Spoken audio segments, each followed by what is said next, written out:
In all the years I've been interviewing mayors around the country, for example, Dennis Archer, Mayor Archer, never said, call me Denny. Our mayor, Dave Bing, never said, call me Davy. Back in New York, Ed Koch didn't say, call me Eddie. But our next guest said, call me Danny. I have to tell you, Mr. Mayor, I can't call you Danny. I have to call you Mayor Daniel Burgess of Zephyrhills, Florida. Welcome to the Paul W. Smith Show on WJR. Well, thank you, Paul. It's so nice to be on the show. It's great to have Zephyrhills in the spotlight, and I appreciate it. That does have a nice ring to it. I like it. First things first. You are an incredible young man, from everything we can tell. You were the youngest city council person, and then city council president. You born and raised in Zephyrhills, and went to high school there. Graduated in 2004, and you're the youngest mayor in the city's history. You about 26 now? I am. I'm 26 years old, and it's been exciting. I swore on April 15th, so this is all pretty new to me, and what a story to happen right when you're just getting started. Just as you become mayor of a city, somebody either who lives there and is keeping quiet, or somebody who passed through, I guess we don't know for sure, hits $590.5 million in a ticket sold at your Publix supermarket. And other than the disaster in Oklahoma, you had been in the spotlight nonstop with a lot of people discovering Zephyrhills for the first time. We've heard about it because, we've seen those. What comes to my mind is Zephyrhills water. Absolutely, and I think that comes to everybody's mind. What you said, definitely our thoughts and prayers are all with the people in the Midwest. What happened over there is an absolute tragedy. We're always thinking and praying for them, especially over here in town. We're pulling for the home team. We're definitely hoping that, we'll be happy for the passerby, but we're really hoping it'll be a resident.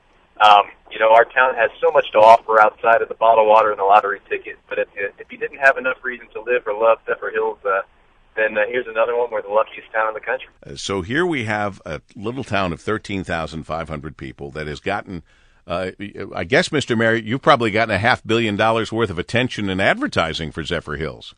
I think so. We can't beat this. I mean, like I said, to put our small town on the map, we went international, the BBC, Good Morning America. Look at y'all, all the way up in Michigan. And we just really appreciate this so much. This is such an awesome opportunity for us to showcase our town. Well, you're showcasing it nicely. Now, from a financial standpoint, $500 million in free advertising, that's all good. But there's no state income tax, and I can't think of a city tax that would come into play. In terms of hard cash, dollars and cents, if this person is not a resident staying there and spending money, there's no big financial jackpot for the city, is there? That's correct. We're definitely hoping, like I said, that we're pulling for the home team, and we're hoping that they'd be in the giving spirit and want to help contribute to the town that gave them the winning ticket. So, if it is a passerby, then I guess we as a town might just revel in the excitement of having sold the ticket. Really not be able to get too much more from that, but hopefully it's somebody who lives in and loves Zephyrhills and wants to give back. Well, Zephyrhills' place in history is well established now because it's one of the highest jackpots ever. If somebody finally will step forward, we as of this morning haven't heard that anybody has. You haven't either, have you? I haven't. A staggering statistic, I think, is that this amount that this individual won could fund our city budget for about 12 years, is what I've heard. So it's true. I remember when the story first broke that your city budget, I'm having to remember, don't have the story in front of me anymore, I thought that this was 12 times what your city budget was, and folks can do the math on that. It's kind of funny that they could take care of your budget for 12 years. Not that anyone's asking them to, but why don't you tell us in the minute we have left, Mr. Mayor, why folks listening right now should be sure to make Zephyrhills one of their stops on their next vacation plan? Absolutely. We're close to Tampa, and anybody who has ever known a small town just knows that the sense of community that comes along with it, the sense of pride, you get to know everybody, and that's a wonderful thing, despite some of the things you hear from others. Here in our town, we had one winner that won the lottery, but because of it, we all feel like winners. And that just, you can't put a dollar figure on that. You can't put, it's priceless, as they say in the commercials. It's just a wonderful place to live, grow up. I was born and raised. It's the only place I'm ever going to call home. So come and visit Zephyrhills. Have you printed up anything like home of the $500 million lottery winner or home of the $500 million lottery ticket, I guess you could have to say right now, or have you done anything at all that you can, and I don't mean to sound crass, but realistically cash in on this?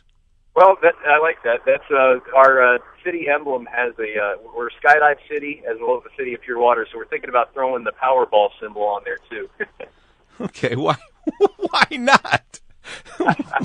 Well, God bless you. 26 years old, youngest mayor in the history of Zephyrhills in Florida, and God bless you too for being a judge advocate general in the Army Reserve for volunteering to do that as well. And now I'll call you Danny. God bless you for that, Daniel. Thank you so much. I really appreciate that. It's an honor to serve my country and to serve Zephyrhills. God bless you all, and thank you so much for the attention. We really appreciate that. You take good care. You too. Bye-bye. Yeah, what a sharp young kid, huh? 26 years old. I think we're going to hear that name, Daniel Burgess, again sometime.